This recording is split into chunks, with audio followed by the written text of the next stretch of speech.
Alhamdulillahi Rabbil Alameen. Wassalatu wassalamu ala khatamin nabiyyin wa ala alihi tayyibin wa ashabihi tahirin wal mu'minina wal muslimina kullihim ajma'in amma ba'd. Qala Allahu azza wa jal fil Qur'anil Kareem wal kalamil mubin. A'udhu billahi minash shaitanir rajim. Bismillahir rahmanir rahim. ولا يجرمنكم شنآن قوم على ألا تعدلوا اعدلوا هو أقرب للتقوى صدق الله العظيم. قال محمد رسول الله صلى الله عليه وسلم في حديثه الشريف الظلم ظلمات يوم القيامة صدق رسول الله صلى الله عليه وسلم. எல்லா புகழும் அளவற்ற அருளாளன் நிகரற்ற அன்புடையவனுமாகிய எல்லாம் அல்ல அல்லாஹுக்கே உண்டாகட்டும். அல்லாஹுவின் ஸலாத்தும் சலாமும் நம் உயிரினும் உயிரான நம் உயிரிலும் மேலான கண்மணி நாயகம் ரசூலுல்லாஹி ஸல்லல்லாஹு அலைஹி வஸல்லம் அவர்களின் மீதும் அவர்களை அடிப்பிரலாமல் அப்படியே பின்பற்றிய பரிசுத்த குடும்பத்தார்கள், உத்தம சத்திய சஹாபாக்கள், தாபியீன்கள், தபா தாபியீன்கள் மற்றும் இந்த ஜும்மா நன்னாளிலே ஒன்று கூடியிருக்கும் நம் அனைவரின் மீதும் அல்லாஹுவின் அன்பும் அருளும் என்றென்றும் நிறைவாக உண்டாவதாக. ஆமீன். அல்லாஹ் சுப்ஹானஹு தஆலா அவனுக்கென்று செலுத்த வேண்டிய கடமைகள், அடியார்களுக்கென்று செலுத்த வேண்டிய கடமைகள் என்று மனித சமூகத்தை எம்பெருமானார் ரசூலுல்லாஹி ஸல்லல்லாஹு அலைஹி வஸல்லம் அவர்களை அனுப்பியதன் மூலமாக வழிகாட்டுகின்றான். ஹுக்கூக்குல்லா என்று சொல்லப்படுகின்ற அல்லாஹ்வின் கடமைகள், அவனுக்கு ஷிர்க் வைக்கக்கூடாது, அதாவது அவனுக்கு யாரையும் இணையாக ஆக்கக்கூடாது, செய்கின்ற இபாதத்திலே இஹ்லாஸ் எனும் மன தூய்மை இருக்க வேண்டும், அவன் சொல்கின்ற கட்டளைகளை பின்பற்றி அவன் தடுத்த விஷயங்களை விட்டும் தூரமாக இருக்க வேண்டும். இதுவெல்லாம் நாம் அல்லாஹ்விற்கு செய்ய வேண்டிய ஹுக்கூகள், அல்லாஹ்விற்கு செய்ய வேண்டிய கடமைகள். அதே போன்று அடியார்களுக்கு செய்ய வேண்டிய ஹுக்கூக்குல் இபாது, அவர்களோடு நல்ல முறையில் நடந்து கொள்ள வேண்டும், சண்டை சச்சரவுகளில் ஈடுபடக்கூடாது, சுடு சொற்களால் பேசி அவர்களை காயப்படுத்தக்கூடாது. அல் முஸ்லிமு மன் சலிம் அல் முஸ்லிமூன மின் லிசானிஹி வ யதிஹி, நாவாலையும் கையாலையும் பிறருக்கு தொந்தரவு தராமல் இருப்பது என்று அடியார்கள் சார்ந்த விஷயங்களை ஹுக்கூக்குல் இபாது, அடியார்களின் கடமைகள் என்பதாக வகைப்படுத்துவார்கள்.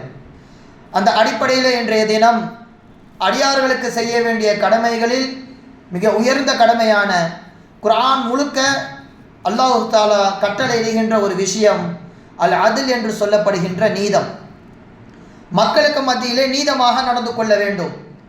ஒரு பொறுப்பு வகிப்பவர், ஆட்சி அதிகாரத்தில் இருப்பவர் மக்களை தன்னுடைய மதம் சார்ந்த விஷயங்களிலோ அல்லது தன்னுடைய விருப்பு வெறுப்புக்கு அப்பாற்பட்ட விஷயத்திலோ நீதம் வழங்கக்கூடாது. எது சரியோ அதன்படி நீதம் வழங்க வேண்டும். தவறு என்றால் அது உறவினர்களாக இருந்தாலும் இரத்த சொந்தமாக இருந்தாலும் பாரபட்சம் காட்டாமல் நீதம் வழங்குவதுதான் உண்மையான ஹுக்கூக் என்பதாக மார்க்கம் வழிநடத்தி நமக்கு காண்பிக்கின்றது. வாழ்க்கையில் எல்லா விஷயங்களிலும் இந்த அதில் நீதம் என்பது கடைபிடிக்கப்பட வேண்டும். வணக்கத்திலும் நீதம் இருக்கின்றது, அல்லாஹ்விற்கு ஷிர்க் வைக்காமல் இருப்பது. குடும்பத்திலும் நீதம் இருக்கின்றது, தன்னை நம்பி வந்திருக்கின்ற மனைவிக்கு செய்ய வேண்டிய கடமைகளில் குறை வைக்காமல் இருப்பது, பிள்ளைகளுக்கு தேவையான செலவினங்களை பார்த்து கொள்வது. சொல்லப்போனால் அல்லாஹ்விற்கு இபாதத் செய்கின்றோம் என்கின்ற நோக்கத்திலே குடும்பத்தை விட்டு விடுவதும் அநீதம் என்கின்ற பட்டியலில் சேரும். அதனால்தான் மார்க்கத்திலே ஜுஹுதியத் என்பதை தாண்டி துறவரம் என்பது குடும்பத்தை பிரிந்து போவது கிடையாது. அல்லாஹ்வே போதும் என்பதாக குடும்பத்தை தன்னந்தனியாக விட்டுவிட்டு மலைக்கு போய் ஒதுங்குவது என்பது ஜுஹுதியத் கிடையாது. அல்லாஹ் தடுத்ததை விட்டு விடுவதுதான் ஜுஹுதியத் என்பதாக சொல்லி காண்பிப்பார்கள் ரசூலுல்லாஹி ஸல்லல்லாஹு அலைஹி வஸல்லம் அவர்கள். ஹஜ்ரத் அப்துல்லா பின் உமர் ரலியல்லாஹு தஆலா அன்ஹு அவர்கள் இபாதத்தின் மீதுள்ள ஆர்வத்தின் காரணமாக என்ன செய்தார்கள்? பகல் முழுக்க நோன்பு நோற்பார்கள், இரவு முழுக்க இபாதத்தில் ஈடுபடுவார்கள். இதனை கண்ட ஸல்லல்லாஹு அலைஹி வஸல்லம் அவர்கள் சொன்ன வார்த்தை லா தஃஅல், அப்துல்லா இப்படி செய்யக்கூடாது நீங்கள். ஏனென்றால் உங்கள் உடம்பிற்கென்று ஒரு ஹக்கு இருக்கிறது, உடம்பிற்கான உரிமைகளை நீங்கள் நிறைவேற்ற வேண்டும், அதற்கு ஓய்வு அவசியம். கண்ணுக்கு என்று ஒரு உரிமை இருக்கின்றது, அதற்கான ஓய்வை நீங்கள் கொடுக்க வேண்டும். மறுபக்கம் வ இன்னலி ஸௌஜதிக, உங்கள் மனைவிக்கும் அலைக ஹல்லூன், ஒரு உரிமை இருக்கின்றது, அவர்களோடு நீங்கள் கலந்துரவாட வேண்டும். இபாதத் இபாதத் என்று நீங்கள் அல்லாஹ்வின் பக்கமே முழுமையாக சாய்ந்து விடக்கூடாது என்பதாக சொல்லி காட்டுவார்கள். இது குடும்பத்திற்கான நீதம். ஒரு பாட வகுப்பறை என்று நாம் எடுத்துக்கொண்டால் மாணவர்களை சரியான முறையில் பார்க்க வேண்டும்.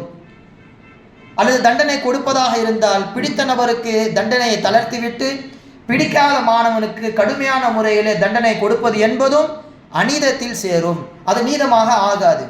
அதனால்தான் ஸல்லல்லாஹு அலைஹி வஸல்லம் அவர்களின் சபைகளை நீங்கள் எடுத்துக்கொண்டால் தெரியும், எல்லா சஹாபாக்களும் நினைப்பார்களாம், இன்றைய தினம் ரசூலுல்லாஹி ஸல்லல்லாஹு அலைஹி வஸல்லம் அவர்கள் என்னை தான் அதிகமாக பார்த்தார்கள், இன்னைக்கு என்ன பார்த்து தான் ரசூல் அதிகமாக பேசினாங்க என்று கூட்டத்தில் இருக்கின்ற அத்தனை சஹாபாக்களும் நினைப்பார்களாம். யுஅதீகுல்ல ஜுலசாஇஹி பி நஸீபிஹி லா யஹ்ஸபு ஜலீஸுஹு அன்ன அஹதன் அக்ரம அலைஹி மின்ஹு. அன்றைய தினத்தில் என்னை விட சிறந்தவர், என்னை விட ரசூலுல்லாவிற்கு பிடித்த நபர் யாரும் கிடையாது என்று சொல்கின்ற அளவிற்கு ஒவ்வொரு சஹாபாக்களும் பெருமானாரை போற்றி புகழ்வார்கள். காரணம், பார்வையிலும் கூட ஒரு ஆசிரியர் ஒரு மாணவனை மட்டுமே பார்த்து பாடம் நடத்தக்கூடாது. அவரை பொறுத்த வரைக்கும் அத்தனை மாணவர்களும் பிள்ளைகள், அனைவர்களையும் சரியான முறையில் பார்க்க வேண்டும், எல்லாரையும் பார்த்து பாடம் நடத்த வேண்டும். ஒரு சார்பு நிலையிலே பாடம் நடத்தினாலும் அது நீதமாக மாறாது, அநீதத்தில் சேரும் என்பதாக மார்க்கம் தெளிவாக நமக்கு வலியுறுத்தி காண்பிக்கின்றது. ஒரு 2 நபர்கள் சண்டை சச்சரவுகள் ஈடுபடுகிறார்கள், ஒருவரின் குரல் ஓங்கி இருக்கிறது, எனவே இவர் பக்கம்தான் நியாயம் இருக்கும் என்பதாக மேலோட்டமாக முடிவெடுத்து விடக்கூடாது. ஒருவருக்கு பேச தெரியாமல் இருக்கலாம், அவரின் பக்கத்தில் உள்ள வாதம் என்ன, அவர் எதனால் அமைதியாக இருக்கிறார் என்கின்ற இருதரப்பின் நியாயத்தையும் கேட்டதற்கு பிறகுதான் ஒரு நீதிபதி அதற்கான தீர்ப்பை வழங்க வேண்டும் என்பதை ஸல்லல்லாஹு அலைஹி வஸல்லம் அவர்கள் சொல்லி காண்பிக்கிறார்கள். லா தக்லி லி அஹதில் ஹஸ்மைனி ஹத்தா தஸ்மஅ மினல் ஆஹர். இருதரப்பின் வாதத்தை கேட்காமல் ஒரு நீதிபதி நீதம் வழங்கிவிட வேண்டாம் என்பதாக ரசூலுல்லாஹி ஸல்லல்லாஹு அலைஹி வஸல்லம் அவர்கள் தடுக்கின்றார்கள். குர்ஆனில் நீங்கள் ஆன்மீகத்தை மட்டும் பார்த்தால் ஆன்மீகம் கிடைக்கும், மனிதர்களோடு எப்படி நடக்க வேண்டும் என்று சமூக வாழ்க்கையை நீங்கள் தேடி பார்த்தால் அதற்கும் குர்ஆன் விதிவிலக்கு கிடையாது, எல்லாவற்றையும் சொல்லிவிட்டது. மக்களுக்கு மத்தியிலே எப்படி நீதம் செலுத்த வேண்டும், நீதம் செலுத்துவதனால் என்னென்ன பலன்களை அவர் மறுமை நாளிலே சம்பாதிப்பார் என்பதை குர்ஆன் ஹதீஸின் மூலம் நாம் தெரிந்து கொள்ளலாம். ரசூலுல்லாஹி ஸல்லல்லாஹு அலைஹி வஸல்லம் அவர்கள் சொன்னார்கள், உமிர்து லி அஅதில பைனக்கும், நான் உங்களுக்கு மத்தியிலே நீதமாக நடக்க வேண்டும் என்று கட்டளையிடப்பட்டிருக்கிறேன் என்று சொல்வார்கள் ரசூலுல்லாஹி ஸல்லல்லாஹு அலைஹி வஸல்லம் அவர்கள். இதனை அல்லாஹு தஆலா குர்ஆனிலே பதிவு செய்கின்றான். எந்த அளவிற்கு நீதம் இருக்க வேண்டும், பாவம் செய்தவர் தவறு செய்தவர் தன் இரத்த உறவாக இருந்தாலும் ஸல்லல்லாஹு அலைஹி வஸல்லம் அவர்கள் மன்னிக்க மாட்டார்கள். வரலாற்றில் அதற்கு மாபெரும் ஒரு சான்று இருக்கிறது. மக்சூமியா என்கின்ற அந்த கூட்டத்தை சேர்ந்த ஒரு பெண்மணி திருடிவிட்டால் அந்த பெண்மணியின் மூலமாக மக்சூமியா குடும்பத்திற்கே கெட்ட பெயர். எனவே இவளை மன்னித்து விட வேண்டும் என்பதற்காக வேண்டி அந்த கூட்டத்தார் முடிவெடுத்து என்ன செய்கிறார்கள், நேரடியாக ரசூலுல்லாஹி ஸல்லல்லாஹு அலைஹி வஸல்லம் அவரிடத்தில் சென்று பேச முடியாது. எனவே ரசூலுல்லாவிற்கு பிடித்த நபரான உசாமா பின் ஸைத் ரலியல்லாஹு தஆலா அன்ஹு, ரசூலுல்லாவுடைய வளர்ப்பு மகனுடைய மகன், அவரிடத்தில் சென்று நாம் விஷயத்தை சொல்லுவோம், அவர் ரசூலுல்லாவிற்கு மிகவும் பிடித்தமானவர், எனவே சிபாரிசு செய்து இந்த தண்டனையை தள்ளுபடி செய்துவிட முடியும் என்ற நோக்கத்திலே இந்த மக்சூமியா கூட்டத்தினர் சென்று பேசுகிறார்கள். எவ்வளவோ மருத்துவம் மீண்டும் மீண்டும் நிர்பந்தம் கொடுக்க உசாமா ரலியல்லாஹு தஆலா அன்ஹு அவர்கள் ஸல்லல்லாஹு அலைஹி வஸல்லம் அவர்கள் சென்று பேசுகின்றார்கள். முகம் செமந்து விட்டது ஸல்லல்லாஹு அலைஹி வஸல்லம் அவர்களுக்கு. தஷ்ஃபா ஃபி ஹத்தி மின் ஹுதூதில்லாஹ், அல்லாஹு தஆலா நிர்ணயித்த சட்டத்திலா நீங்கள் சிபாரிசு செய்கின்றீர்கள். இன்னமா லல்ல மன்கான கபலக்கும், உங்களுக்கு முன்னால் வாழ்ந்த சமூகத்தினர் வழி கெட்டது எதற்காக தெரியுமா, அவர்களில் உயர்ந்த குலத்தை சேர்ந்தவர்கள் ஏதேனும் தவறு செய்துவிட்டால் தரக்கூஹு இதா சரக ஃபீஹி முஷரீஃப் தரக்கூஹு, உயர்ந்த வசதியில் உள்ளவர்கள் குடும்ப பின்னணி உடையவர்கள் தவறு செய்தால் அந்த கூட்டத்தார் அவரை மன்னித்து விட்டு விடுவார்கள், தண்டனை நிறைவேற்ற மாட்டார்கள். இதா சரக ஃபீஹிமுல் லைஃபு அகாமு அலைஹில் ஹத், அதுவே பலவீனவர்களில் யாரேனும் ஒருவர் தவறு செய்துவிட்டால் உடனே தண்டனையை கொடுத்து விடுவார்கள். இப்படி பாரபட்சம் காட்டதின் காரணமாகத்தான் உங்கள் முன்னால் வாழ்ந்தவர்கள் வழிகட்டு போனார்கள். அப்படிப்பட்ட அல்லாஹ்வின் சட்டத்திலே நீங்கள் பாரபட்சம் காட்டக்கூடாது என்று சொல்லிவிட்டு சொன்ன வார்த்தை வரலாற்றிலே வைர எழுத்துக்களால் பொறிக்கப்பட வேண்டும். என்ன சொன்னார்கள், லவ் அன்ன ஃபாத்திமா பின்த் முஹம்மது சரக்கத், என்னுடைய மகள் ஃபாத்திமாவாக இருந்தாலும் அவர் திருடிவிட்டால் லகதஅது யதஹா, அவர் கையை நான் வெட்டிவிடுவேன் என்பதாக சொன்னார்கள் ரசூலுல்லாஹி ஸல்லல்லாஹு அலைஹி வஸல்லம் அவர்கள். ஃபாத்திமா ரலியல்லாஹு தஆலா அன்ஹா அவர்கள் பெருமானாரின் ஈரக்குலை, பெருமானாரின் ஒரு பகுதி.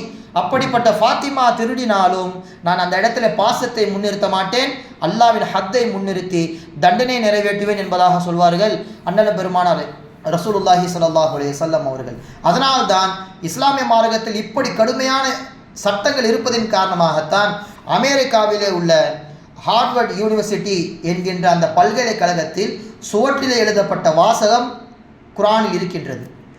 எல்லா மதத்திலும் நீதத்தை குறித்து என்ன சொல்லியிருக்கிறார்கள் என்று அந்த யூனிவர்சிட்டி ஆராய்ச்சி செய்து குர்ஆன் வசனத்தை முதலாவதாக எழுதுகிறது. அது என்ன குர்ஆன் வசனம்? யா ஐயுஹல்லதீன ஆமனு கூனு கவ்வாமீன பில் கிஸ்தி ஷுஹதா லில்லாஹ், ஈமான் கொண்டவர்களே அல்லாவிற்காக வேண்டி நீங்கள் நீதமாக நடக்க வேண்டும். எந்த அளவிற்கு உங்கள் நீதம் இருக்க வேண்டும்? வலவ் அலா அன்ஃபுசிக்கும், அது உங்களுக்கு எதிரானதாக இருந்தாலும் சரி உண்மையை மட்டுமே நீங்கள் சாட்சியாக சொல்ல வேண்டும், நீதமாக நடந்து கொள்ள வேண்டும்.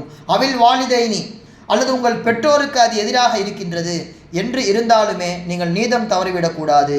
ஒரு அக்ரபீன், அல்லது இரத்த உறவாக இருந்தாலும் தூரத்து உறவாக இருந்தாலும் நீதம் என்று வருகின்ற பொழுது உண்மை மட்டும்தான் நீங்கள் பார்க்க வேண்டும், அந்த இடத்துல உறவுகளை நீங்கள் பார்க்கக்கூடாது என்கின்ற வசனத்தை அந்த யூனிவர்சிட்டி தங்களுடைய சுவர்களிலே எழுதி வைத்திருக்கின்றது. சுபஹானல்லாஹ், எந்த அளவிற்கு மார்க்கத்தின் உபதேசங்களை ஒரு அமெரிக்கா சர்வாதிகார நாடாக இருந்தாலும் சரி அங்குள்ள பல்கலைக்கழகத்தில் எழுதப்பட்டிருக்கிறது என்பதை நாம் புரிந்து கொள்ள வேண்டும். இந்த அளவிற்கு நீதமாக இருப்பவர்களுக்குத்தான் மார்க்கத்தில் என்ன ஒரு சிறப்பு சொல்லப்படுகிறது? இவர் மறுமை நாளில் வருகின்ற பொழுது அல்லாஹு தஆலா இவருக்கு என்ன ஒரு சிறப்பை கொடுப்பான்? தனக்கு நெருக்கத்திலே ஒரு மெம்பரை அமைத்து, ஒரு மேடையை அமைத்து, அந்த மேடைக்கு அருகிலே யார் யாரெல்லாம் நீதமாக ஆட்சி செய்தார்களோ, நீதமாக தீர்ப்பளித்தார்களோ அவருக்கு ஒரு மேடையை ஏற்பாடு செய்து அல்லாஹு தஆலா அங்கே அமர வைப்பானாம். ரசூலுல்லாஹி ஸல்லல்லாஹு அலைஹி வஸல்லம் அவர்கள் வார்த்தையில் சொல்வதானால், இன்னல் முக்ஸிதீன் இந்தல்லாஹி அலா மனாபிர மின் நூர், ஒளியாலான மேடைகளிலே அல்லாஹு தஆலா இந்த நீதவான்களை அமர வைப்பான். அன் யமீனி ரஹ்மானி அஸ்ஸ வஜல், அவர்கள் அல்லாஹ்விற்கு மிகவும் நெருக்கத்தில் இருப்பார்கள் என்பதாக சொல்லப்படுகிறது. அந்த அளவிற்கு மார்க்கம் நீதவான்களுக்கு மாபெரும் சலுகைகளை வழங்குகிறது. ஒரு ஆட்சி அதிகாரத்தில் இருப்பவர்கள் எப்படி நீதத்தை செலுத்த வேண்டுமோ அந்த மக்களுக்கான உரிமைகளை சரியான முறையில் கொடுத்து விட வேண்டும். ஹஸ்ரத் அபூபக்கர் ரலியல்லாஹு தஆலா அன்ஹு அவர்கள் ஆட்சி அதிகாரத்திற்கு வந்தவுடன் சொன்ன வார்த்தை, என்னிடத்தில் ஏதேனும் குறை இருந்தால் நீங்கள் சொல்ல வேண்டும், சொல்லாமல் இருந்தால் உங்களிடத்தில் அது உங்களிடத்தில் குறையாக மாறிவிடும். உங்களிடத்தில் ஏதேனும் குறை இருந்தால் அதை நான் சரி செய்ய வேண்டும், பாரபட்சம் காட்டி அதை நான் ஏதேனும் பலகீனமாக நடந்து கொண்டால் அது என்னிடத்தில் நலவுகள் இல்லாமல் போய்விடும் என்று சொன்னார்கள் ஹஸ்ரத் அபூபக்கர் சித்திக் ரலியல்லாஹு தஆலா அன்ஹு அவர்கள். இரண்டாம் ஹலீஃபா உமர் ரலியல்லாஹு தஆலா அன்ஹு அவர்கள் ஆட்சியில் வரும்போது என்ன சொன்னார்கள்? நான் ஒருவேளை உங்களுக்கு மத்தியிலே அநீதமான ஆட்சி செய்தால் நீங்கள் என்ன செய்வீர்கள் என்று கேள்வி தொடுக்க கீழிருந்த ஒரு சாமானிய மனிதன் எழுந்து பதில் சொன்னான், எங்களுடைய வாள்களினால், எங்கள் கத்தியின் மூலமாக உங்களை நாங்கள் சரி செய்வோம் என்று குடிமக்களை பேசும் அளவிற்கு, குடிமக்களை பேச விடுகின்ற அளவிற்கு அன்றைய காலத்தில் இஸ்லாமிய ஆட்சி இருந்தது. நான் தவறு செய்தால் குடிமக்களே என்னை கேள்வி கேட்கலாம், அதற்கு முழு அதிகாரம் இருக்கிறது. காரணம், உங்களிலிருந்து வந்தவன் தான் நான் ஏதோ வானத்திலிருந்து குதித்தவன் கிடையாது. நான் தவறு செய்தால் நீங்கள் என்னை திருத்த வேண்டும், நீங்கள் தவறு செய்தால் உங்களை நான் திருத்துவேன் என்று சொல்வார்கள் ஹஸ்ரத் உமர் இப்னு அல்-கத்தாப் ரலியல்லாஹு தஆலா அன்ஹு அவர்கள். எனவே மக்களுடைய தேவைகளை சரியான முறையில் செலுத்த வேண்டும், அபகரிக்க கூடாது.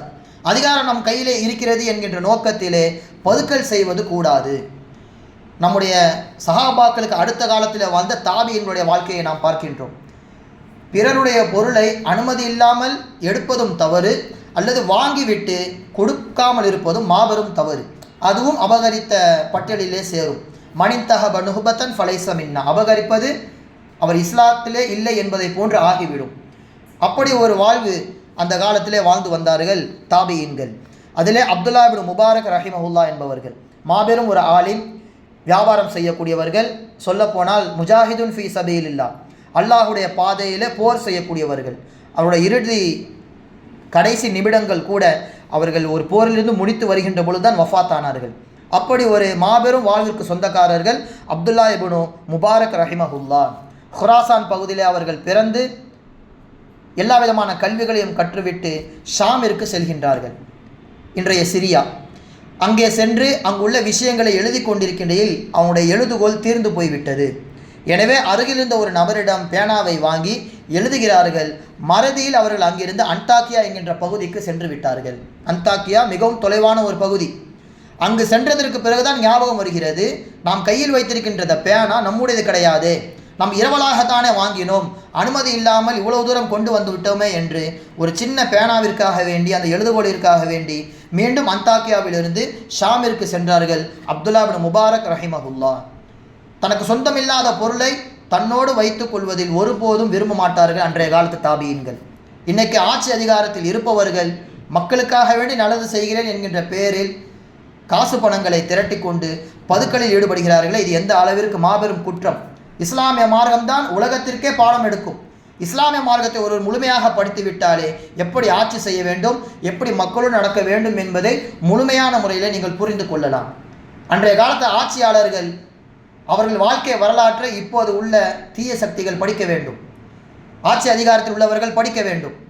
உலகம் முழுக்க உள்ளவர்கள் ஹலீஃபாக்களின் வரலாறை படித்தாலே தெரியும் எந்த அளவிற்கு நீதமான ஆட்சி செலுத்தியிருக்கிறார்கள், மக்களுடைய ஹக்கை நிறைவேற்றுவதில் எப்படி முனைப்பு காட்டியிருக்கிறார்கள் என்பதை உலகம் முழுக்க முழுக்க புரிந்து கொள்ள முடியும் இஸ்லாமிய ஆட்சியாளர்களின் மூலமாக.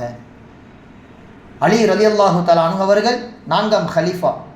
அவருடைய ஆட்சியிலே ஒரு நாள் போர் கவசம், அந்த உருக்கு சட்டை காணாமல் போய்விட்டது. இவர்களுக்கு உரிய அந்த போர் சட்டை தேடி பார்த்தும் கிடைக்கவில்லை. ஒரு நாள் யதார்த்தமாக வீதியிலே சென்று கொண்டிருக்கின்ற பொழுது அங்கே உள்ள அந்த நாட்டிலே கப்பம் கட்டி வாழக்கூடிய ஒரு நசராணி, ஒரு கிறிஸ்துவருடைய கையில் அந்த உருக்கு சட்டையை பார்க்கிறார்கள்.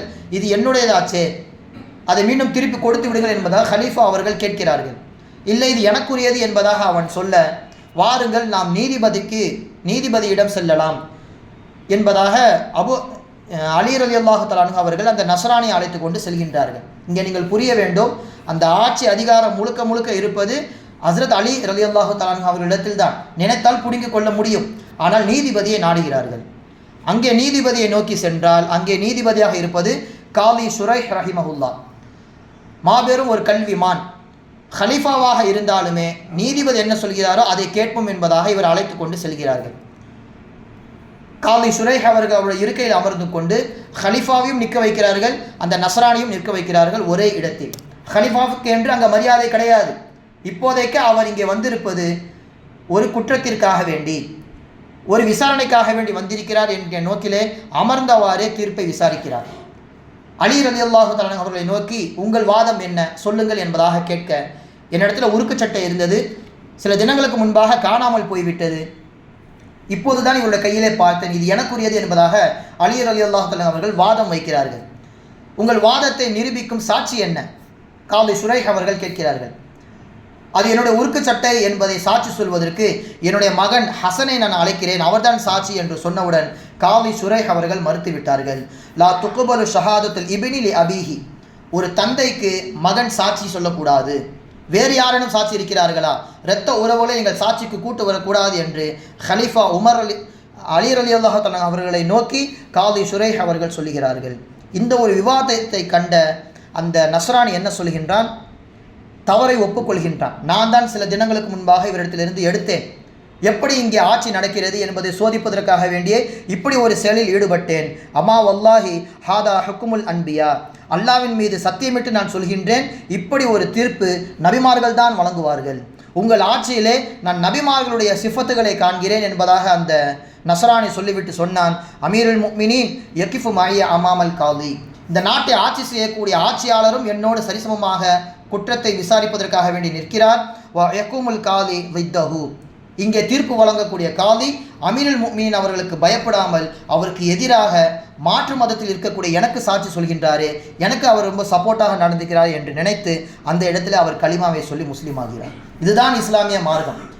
சாட்சி இல்லை என்றால் அவர் அமீருல் முஃமினீனாக இருந்தாலுமே ஜனாதிபதியாக இருந்தாலுமே அவருடைய வாதம் ஏற்றுக்கொள்ளப்படாது. மறுபக்கத்தில் அவர் மாற்று மதத்தை சேர்ந்தவராக இருந்தாலும் அவருடைய ஹக்கு முழுமையான முறையில் நிறைவேற்றப்படும் என்று இந்த இடத்திலே அலி ரலியல்லாஹு தஆலா அவர்கள் சம்பவம் மாபெரும் ஒரு அதிசயத்தை நிகழ்த்தி காண்பிக்கிறது. மிஸ்ரிலே இது போன்ற ஒரு சம்பவம், அங்கே அம்ர் இப்னுல் ஆஸ் ரலியல்லாஹு தஆலா அவர்கள் ஆட்சி வகிக்கிறார்கள். அவருடைய மகன் அந்த நாட்டிலே வாழ்ந்த ஒரு நபரை போட்டு அடித்து விட்டார். என்ன காரணம் என்றால், நான் ஒரு அரசனுடைய மகன், நான் ஒரு கவர்னருடைய மகன் என்கின்ற நோக்கத்திலே அங்குள்ள பொதுமக்களில் ஒருவனை அம்ர் இப்னுல் ஆஸ் ரலியல்லாஹு தஆலா அவருடைய மகன் அடித்து விட்டார். உடனே அவன் அங்கிருந்து கிளம்பி மதினாவிற்கு வந்து உமர் ரலியல்லாஹு தஆலா அன்ஹு அவரிடத்தில் முறையிடுகிறார். உடனே மீண்டும் கடிதம் எழுதப்படுகிறது, அந்த அடித்த நபரை, உங்கள் மகனை இங்கே மதினாவிற்கு அனுப்புங்கள். மீண்டும் அவர் அனுப்பப்படுகிறார்.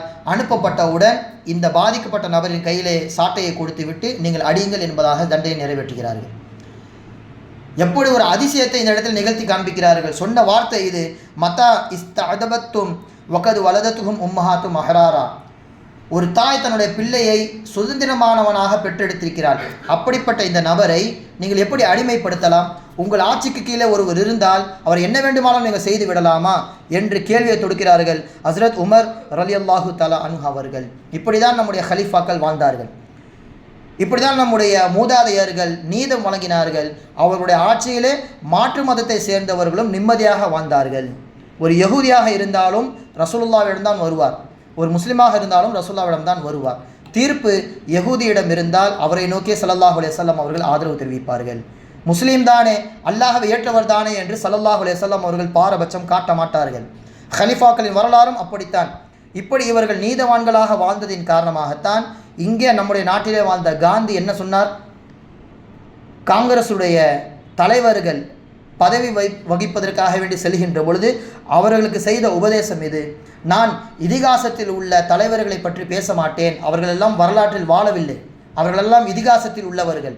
நான் வரலாற்றில் வாழ்ந்து மறைந்த 2 நபர்களை உங்களுக்கு நான் சொல்கின்றேன். நீங்கள் ஹலீஃபா உமருடைய வாழ்க்கையும் ஹலீஃபா அபூபக்கருடைய வாழ்க்கையும் நீங்கள் எடுத்து நடக்க வேண்டும். தே ரூல்டு பிக் எம்பர்ஸ். அவர்கள் வாழும் காலம் முழுக்க மாபெரும் சாம்ராஜ்யத்தை நிலைநிறுத்தினார்கள். எட் லிவ்டு லைஃப்ஸ் ஆஃப் ஃபக்கீர். வாழும் பொழுது மக்களின் பலத்தை அவர்கள் அபகரிக்காமல் ஏழ்மையாக துறவிகளாக வாழ்ந்தார்கள் என்று காந்தி அடிகள் சொல்கின்ற அளவிற்கு இஸ்லாமிய ஹிலாஃபத் ஆட்சி என்பது இந்தியா வரைக்கும் பரவி இருந்தது. அதுதான் நாம் இங்கே எடுத்துக்கொள்ள வேண்டும். அதன் அடிப்படையிலே வாழும் காலம் முழுக்க பிறருக்கு நாம் அநீதம் செய்யாமல் நீதத்தோடு நடக்க வேண்டும் என்பதுதான் இன்றைய ஜும்மாவுடைய நோக்கம். அந்த அடிப்படையிலே சமீபத்தில் வந்த தீர்ப்பு 2020 அந்த லாக்டவுன் சமயத்திலே சொல்லப்பட்ட நேரத்தை தாண்டி செல்போன் கடை திறந்து வைத்ததின் காரணமாக பிடிக்கப்படுகின்ற தந்தை மகன் இருவரும் போலீசாரால் அடித்தே கொல்லப்படுகின்றார்கள். சுமார் 9 போலீசார் அடித்தே அவர்களை கொண்டிருக்கிறார்கள். அவர்கள் மாபெரும் தவறு எதுவும் செய்யவில்லை. சொல்லப்பட்ட நேரத்தை தாண்டி கரை திறந்து வைத்ததின் காரணமாக அடித்தே கொல்லப்படுகிறார்கள். அவர்களுக்கான நீதம் சுமார் 5 வருடம் கழித்து இப்போதுதான் கிடைத்திருக்கிறது. அந்த 9 காவல்துறைக்கும் மரண தண்டனையை நீதிபதி வழங்கியிருக்கிறது. எனவே காலதாமதம் இல்லாமல் இது போன்ற நீதம் விரைவாக செலுத்தப்பட வேண்டும். அவ்வப்போது நீதங்கள் தலை தூக்கி நம்முடைய நாட்டில் நடந்தாலும் நிரந்தரமான நீதத்தை தான் இஸ்லாமிய மார்க்கம் எதிர்பார்க்கின்றது.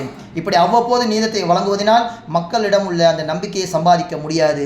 மார்க்கம் சொல்வதை போன்று எப்போதும் நீதமாக நடக்க வேண்டும். அதுதான் மக்களுக்கு மத்தியிலே மாபெரும் ஒரு மாற்றத்தை ஏற்படுத்தும் என்கின்ற நோக்கத்தில் தான் இன்றைய ஜும்மா உரை நிகழ்த்தப்பட்டது. எல்லாம் அல்லாஹ் சுப்ஹானஹு வ தஆலா சொன்னதின்படியும் கேட்டதின்படியும் அமல் செய்வதற்கு தௌஃபீக் செய்வானாக. வ ஆகிரு தஅவானா அல்ஹம்துலில்லாஹி ரப்பில் ஆலமீன். அஸ்ஸலாமு அலைக்கும் வரஹ்மத்துல்லாஹி வபரகாத்துஹு.